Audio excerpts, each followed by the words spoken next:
I got into nursing because I didn't want to have a desk job. That's the absolute truth. I thought about it the other night and I thought, gosh, why did I get into nursing? And it's really, honestly, because I didn't want to sit at a desk. But I became a better nurse after my brother passed away. You know, I had a little more patience after that for certain things and families and,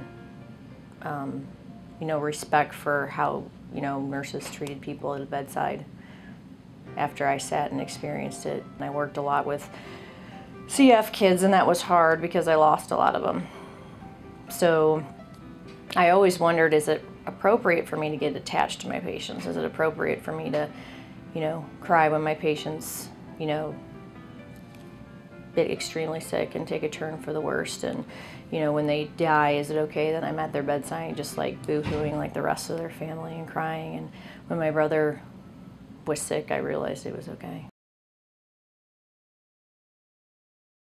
She was a little girl that had cystic fibrosis, and I met her when I started working at Children's in 1998, and I became really close to me. They used to call her Little Amy because they just said, you know, her and I were exactly alike.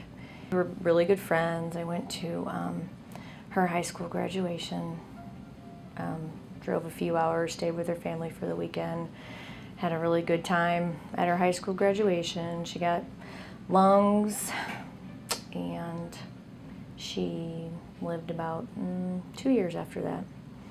I got a call one day that she was admitted she wasn't doing well, so I went to where she was and I sat with her forever, and they ended up transferring her to ICU. And I remember that night because I was supposed to go home from work when I got off at 7:30, and she was just doing so poorly. She asked me not to go. I was sitting there reading a magazine to her, you know, like, I don't know, Cosmo or something, because that's something that she liked, and I was reading through the articles. And I don't know, I started talking to her, and I don't even know what I said.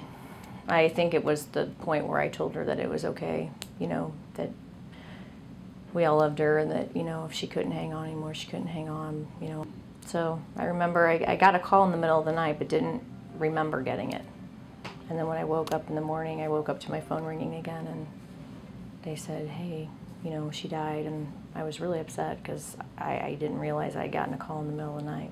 Every call I've gotten since then about a patient of mine dying, I've never missed. I've jumped in my car, I've driven as fast as I can. Even now that I'm here, I've been here for 3 years almost, and I still get those phone calls. And I still get in my car, and I still drive as fast as I can.